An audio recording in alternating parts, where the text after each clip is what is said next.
Come on, babe. Look at the history of your life. You're gonna have to cut this out. Welcome to the Ptone podcast.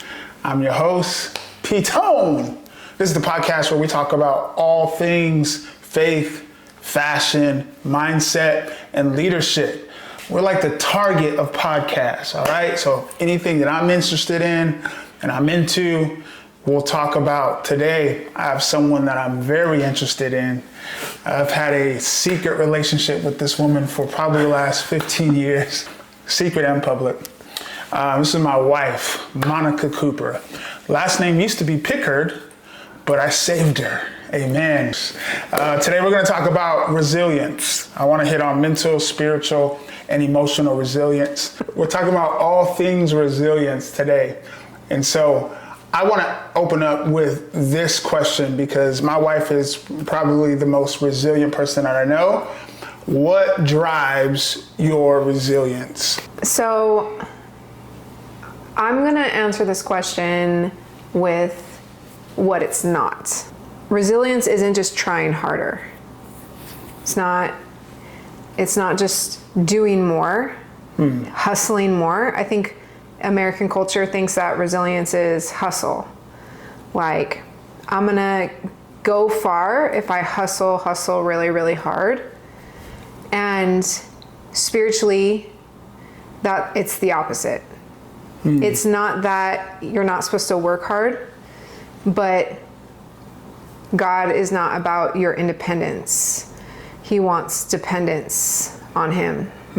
And for us to learn anything fruitful and longevity in our lives is going to come through dependence on him.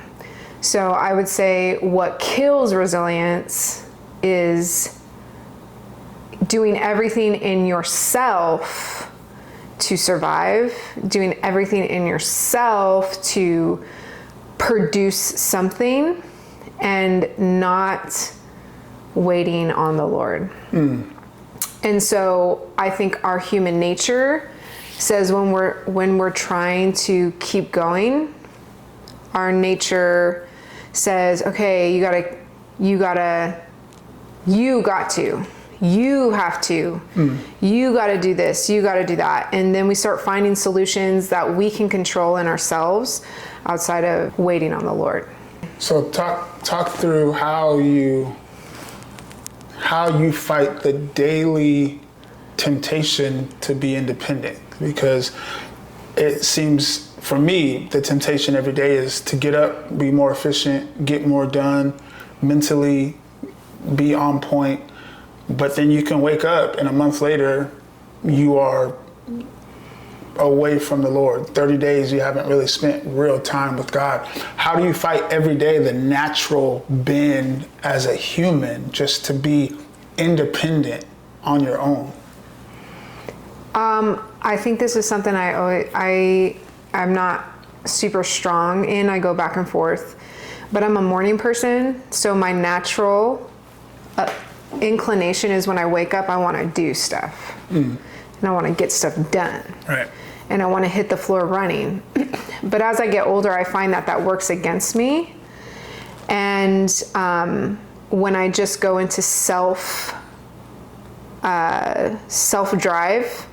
that half the day is gone, and then I'm like more exhausted. I feel less fruitful. I feel like my body works against me.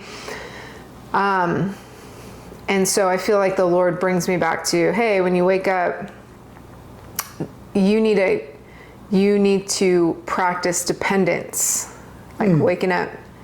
And the first thing I do is just, okay, I get on the floor and I just become aware of the presence of God. I practice dependence. My posture is in a posture of dependence. Like, I need you, God. I can't get throughout my day.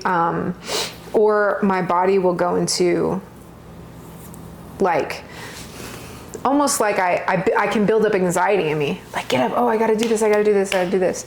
And then now my body is like anxious. And I started my day with like anxiety, anxiousness, nervousness, what can I do, self mindset. So I feel like your first morning practices are like really important of creating dependence. But even if not, just sometime in the day, stopping, taking multiple times in the day, casting your cares, being dependent, being aware of God, releasing things at the feet of Jesus, because we were talking about this, we carry things in our body. Conversations that we had, people that we're pastoring, people that we're ministering to, events, things that we have to make happen. It's like we're carrying it in our body. And if we don't practice releasing it to the Lord, it builds up on top of us. Yeah. So would you say that, because it's confusing because you are very productive, but you also wait. And so how long has it taken for you to find that balance in between working hard, doing what you need to do, creating a to-do list, but also knowing that if I don't spend time with the Lord, everything that I do would be fruitful? It reminds me of John 15, where it talks about, I'm the vine.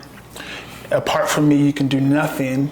We're doing a lot, but if we're doing it apart from him, is it nothing in the eyes of God because it's not producing any lasting fruit? How have you learned that balance? How long has it taken you to realize that you have to be practical, but also have a spiritual foundation? I feel like that's the thing that we wrestle with, especially as men, is that once we find a lane, something worked yesterday, we want to skip past the spending time with God and just execute on what we did the previous days in order to be fruitful again.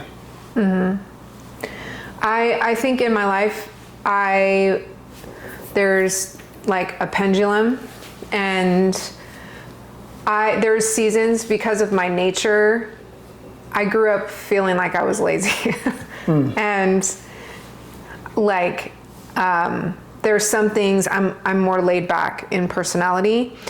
And as a child or teenager, I feel like the Lord was trying to push me to do whatever it takes to get something done, because my nature would be like, I tried.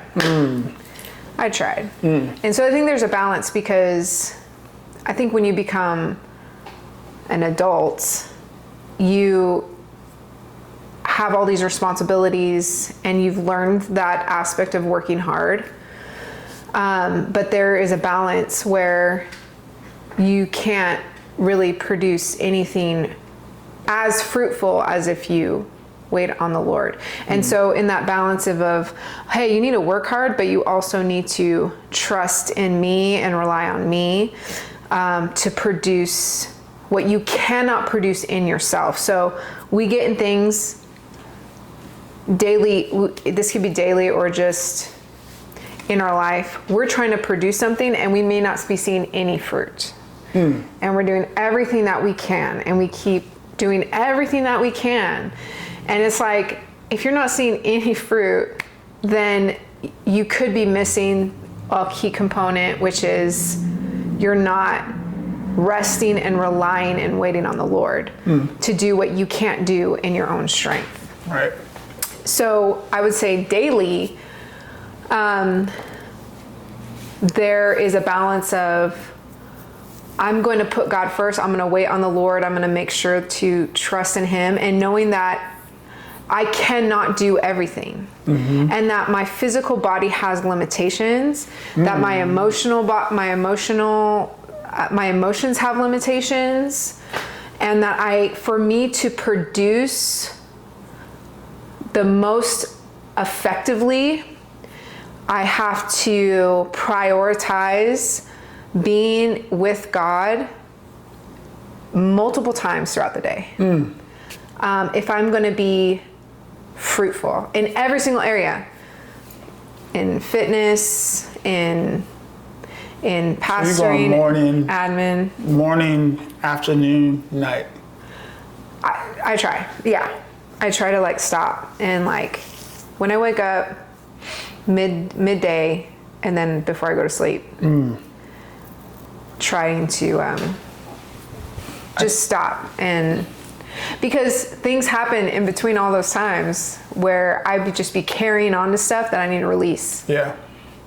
So The stopping, that's the hardest. For me, that's the hardest part, is stopping. It's like building progress. If I'm working on something, I don't want to stop.